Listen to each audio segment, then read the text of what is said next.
Why did the apostles talk about the resurrection of the dead the way they did? I've been thinking about this a lot lately. Not just the fact that they believed in the resurrection. Of course they did. Every one of us who follow Yeshua believes in the resurrection. But what was it about the resurrection that had such a hold on them? What was it that Paul saw in it that made him willing to endure everything he endured? Beatings, shipwrecks, prison, hunger, rejection, even eventually death itself. Because the more I read Paul's letters, the more I notice that his thoughts keep circling back to the same place. They keep returning to glory. They keep returning to what lies ahead. And not in a vague sort of way like, one day I'll be in heaven. There was something about the resurrection itself that fascinated him. It was something that he kept returning to over and over again because it filled him with a hope no matter what he was going through. And I can't help but ask myself whether or not we've somehow lost some of that wonder they saw in it. Because when Peter says that the angels long to look into these things, that grabs my attention. And think about that for a minute. Angels, beings that have stood in the presence of the Ancient of Days for ages, beyond anything we can comprehend. Beings that have seen things we can't even imagine. And Peter says they're looking into what God is doing with mankind. Why? What is it they're seeing? Because when I look at myself, I don't see anything remarkable. I still see areas where God's working on me, places where I'm still learning, and parts of my life where I find myself depending on His mercy every single day. So why would angels be fascinated by what God's doing with us? And the answer that keeps coming back to me is this: they're not fascinated because mankind is impressive. They're fascinated because God's plan is. Maybe they're seeing the finished work while we're still looking at the process. It's like they're seeing the harvest while we're still looking at the seed. Because maybe they're seeing what the eternal living God intends to reveal while we're still struggling through the transformation that's leading up to it. And the more I think about that, the more my mind starts drifting all the way back to the beginning, back to Adam, back to the garden. Because if the apostles were so captivated by the resurrection, then maybe part of the answer is found in understanding what was originally lost in the first place. And I don't think it was just a garden. I don't think it was just a longer lifespan. And I don't think it was just a better environment to live in. I think it was something much bigger than that. It was something that was connected to life itself. Something connected to mankind's relationship with God. And when I start thinking about that, I find myself coming back to some of the ancient writings. Some of these writings describe Adam as being clothed in a kind of brightness before the fall, a covering of glory that reflected his closeness to God. Now think about that for a minute, because everything we've ever known has happened on this side of the fall. We've never known a world untouched by death. We've never known a world untouched by corruption. And we've never known a world untouched by the effects of sin. Everything we've ever experienced has been shaped by a creation that's groaning under a burden it was never meant to carry. So when we try to imagine Adam before the fall, we're trying to imagine something we've never actually seen. We're trying to imagine mankind before fear entered the picture, before shame entered the picture, and before death entered the picture. And that's where my mind starts connecting a lot of different passages together. Because when you come to Enoch, and Enoch begins describing heavenly beings clothed in glory, shining when standing in the presence of God, realms filled with light and life and splendor that are difficult to put into words, then I come back to the scriptures and I see similar glimpses. Moses coming down from the mountain, his face shining. Daniel, he says the righteous will shine like the brightness of the heavens. And even Yeshua says the righteous will shine like the sun in the kingdom of their Father. And the more I think about that, the more I wonder if we've spent so much time thinking about where we're going that we've forgotten to think about what we're becoming. Because Paul doesn't just talk about being resurrected. He talks about being changed. He talks about corruption, putting on incorruption. About mortality, putting on immortality. He talks about bearing the image of the heavenly man. Now stop and think about that. Those aren't small statements. Those are enormous statements. Because everything we know right now is filtered through weakness. Every decision we make is filtered through limited understanding. Every conversation we have is filtered through imperfect knowledge. And every act of obedience is carried out while we're still wrestling against the flesh. That's all we've ever known. We've never known what it's like to think without confusion. We've never known what it is to love without selfishness. We've never known what it's like to see with complete clarity. Because again, everything we've experienced has happened on this side of the fall. But Paul keeps pointing beyond that. He keeps pointing toward a day when the work God began will finally stand complete. And I can't help but think that that's part of what fascinated him. Not merely that death would be defeated, and not merely that suffering would come to an end, but that God's purpose for mankind would finally be revealed. Because if Yeshua is the first fruit, and we ourselves are called a kind of first fruit, then sooner or later we have to come to terms with what that means. The first fruit always points to the harvest that's coming behind it. And if that's true, then the resurrection isn't simply about coming back to life. It's about becoming what God intended mankind to be all along.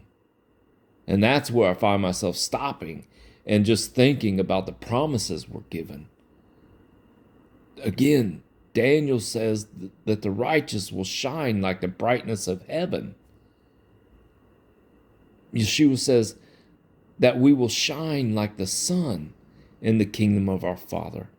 Paul says this mortal body will put on immortality, and this corruptible body will put on incorruption.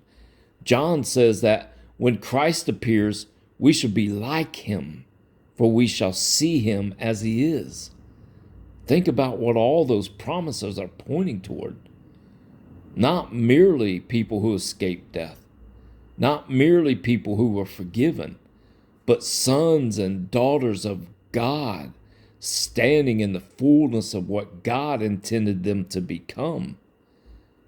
And then I think about Enoch standing before the throne of God. He was surrounded by glory. He was surrounded by heavenly beings, surrounded by majesty so overwhelming that human language struggles to adequately describe it. And as he stands there, he looks at himself and realizes that he has been changed. He says, I resemble the glorified ones. Now think about that. For the first time in his existence, he finds himself standing among beings clothed in glory, and he realizes that he no longer looks out of place among them. Think about that. Because when you do, it becomes so remarkable. Because the promise of the resurrection isn't merely that we escape death. It's that the work God began in us finally reaches completion. The weakness, the corruption, and the struggle that have followed mankind since the fall are finally gone. And what remains is exactly what the Father intended from the very beginning. And maybe that's why Paul struggled so much to find words for what he had seen. Because how do you describe something that belongs to a world we've never experienced? How do you explain a kind of life that's never been touched by weakness, never been touched by corruption, and never been touched by death? Everything we know is measured against limitation. We measure strength because we've experienced weakness. We measure wisdom because we've experienced confusion. We can measure health because we've experienced sickness. We spend our entire lives inside a creation that's still waiting for its redemption. So when the scriptures begin describing glorification, we're trying to understand something that exists completely outside our frame of reference. And yet the glimpses we're given are beyond our imagining. Paul talks about being caught up into heaven and hearing things that he wasn't even permitted to speak about. Things so wonderful that human language itself is inadequate to describe. And think about that. This is Paul we're talking about. A man who wrote 2/3 of the New Testament. A man who spent his life preaching, teaching, writing, and explaining the things of God. And yet, when it came to what he saw there, words failed him. And the more I think about it, the more that fascinates me. Because whatever it was, it made such an impact on him that he spent the rest of his life pointing people toward the resurrection. Not merely toward the end of death, the end of our struggle, but toward the beginning of something so wonderful that he couldn't even put it into words. And as wonderful as all of this is why I also find myself coming right back to Peter. Because Peter understood something that every child of God eventually has to learn. The promise isn't resting on our ability to perfect ourselves. The promise is resting on God's ability to finish what he started. And maybe that's why Peter gives me so much hope. Because when I look at Peter, I don't see a man who never failed. I see a man who made promises he couldn't keep. I see a man who was absolutely certain of his own strength right up until the moment he discovered how weak he really was. And I think every child of God eventually comes face to face with that same lesson. Because there are times when we look at ourselves and wonder why God hasn't given up on us. When we see our weaknesses, when we see our struggles, when we see the places where we still fall short. And sometimes we wonder if we're making any progress at all. It's in those moments where you look at yourself and think, Lord, after all this time, why am I still struggling with this? Moments where you wonder why the journey seems so much longer than you expected. Moments where you feel the weight of your own weakness. But the more I read scriptures, the more I realize that none of that has ever surprised God. Every struggle, every failure, and every battle was already known to him before he ever called us. There's nothing that caught him off guard. Nothing that made him reconsider his purpose. Nothing that makes him abandon the work he began. And that's because he isn't looking at the clay the way the clay looks at itself. He was already seeing what it would become. He was already seeing the finished work.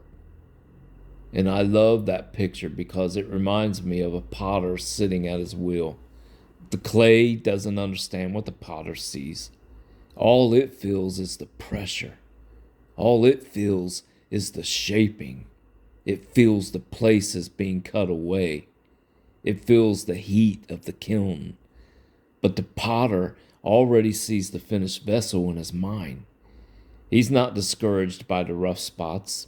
He's not discouraged by what still needs to be shaped. He's not discouraged by what still needs to be removed, because he's looking at something the clay can't yet see. And I think that's exactly how God deals with us.